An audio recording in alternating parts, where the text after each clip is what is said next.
Welcome to Igbo History TV. Please kindly subscribe to this channel if you have not subscribed.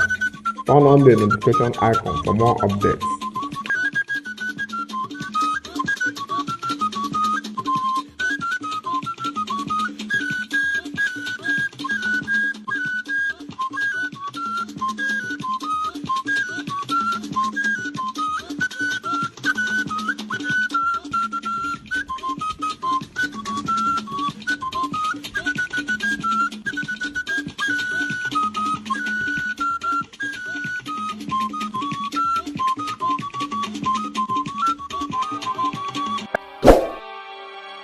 Today we are going to discuss about the history of smithing or blacksmithing in Igbo land.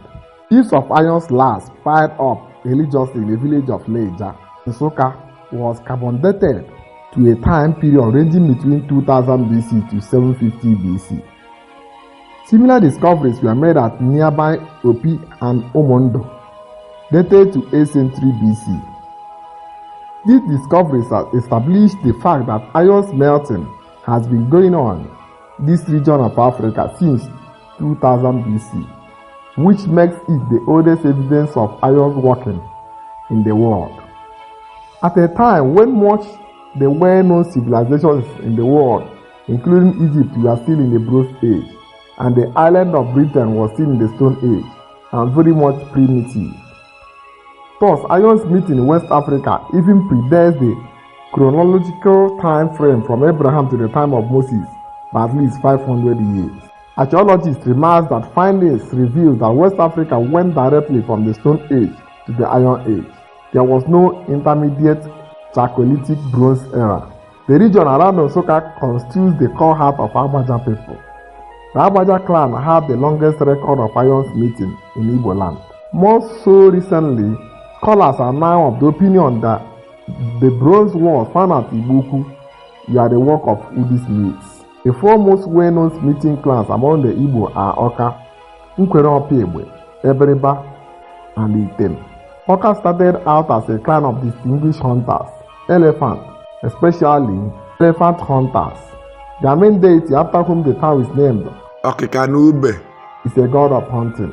Smithing was introduced into Okikanube clan by a legendary figure, Nebuzu, from Agulu Mama in modern-day Ezagu.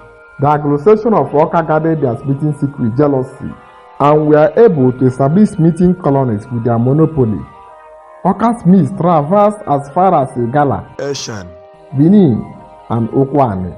These smithing clans formed smithing settlements all over Igbo land that grew into towns known today as Amozo, of which are many today in Igbo land.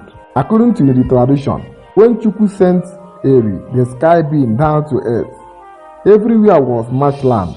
Oka smiths were there at the beginning. They used their bellows to dry the land for Eri. Oka smiths forged ritual instruments for Eri priests for centuries. The head of the smithing guild at Oka is known as Ezozo. He was in charge of the smith deity. The Eberiba clan started out as a clan of smiths like the Oka Tunri. The Anu enjoyed their smithing services. It is a fact that any form of trade or business in Eberiba is still referred to as Ekpozu till date. The Eberiba formed a guild of smiths which was split in two, Umon and Inyimoka. Umon guild operated in the riverine areas from Ena down to Itu and Umon Island down to Calabar, while the Inyimoka operated in the hinterland, particularly in the Bende Umuahia area, Ehugbo area, Ngwa and Okwa. The head of the Umon guide is the Ezo Umon, while the head of Inyimoka is the Ezi Inyimoka. It should be noted that Inyima among the river cross Igbo is a deity of commerce and trade. Item clan is another clan that is well known for smithing. According to their legends, they left their homeland in search of mining grounds with good iron ore, Akom, which brought them to their current location. They operated mostly in the Middle Cross River area, especially Ekom and Ugeb. Read about the Biko Biko incident over at Aro. It was in Yemavia. The Igbo in general did not really develop an elaborate cult or religious status around smithing, but in certain parts like the Eka, there seems to have developed a smithing cultus enshrining a deity known as Ozon or Ozon, while in Eche there was an iron smithing deity known as Oji. The Uzun guide was on par with the guide of Idibies, healers and diviners. It had different levels. At the highest level was the priesthood. Uzun priests were known as Idinozu. They were equal in rank and respect with the Idibie. Uzun symbols were an anvil of hammer. The sacred totem was dogs as it was offered dog sacrifices. In Oka, each smith has a personal titular deity known as Akutakpo. From all over southern Nigeria, the services of Igbo blacksmiths cannot be overemphasized. They offered their iron smithing services from Edo to Igala, to Ezon, to Ekoi, Ejeram. They exemplify the Igbo spirit of sojourning to a far land to make a living.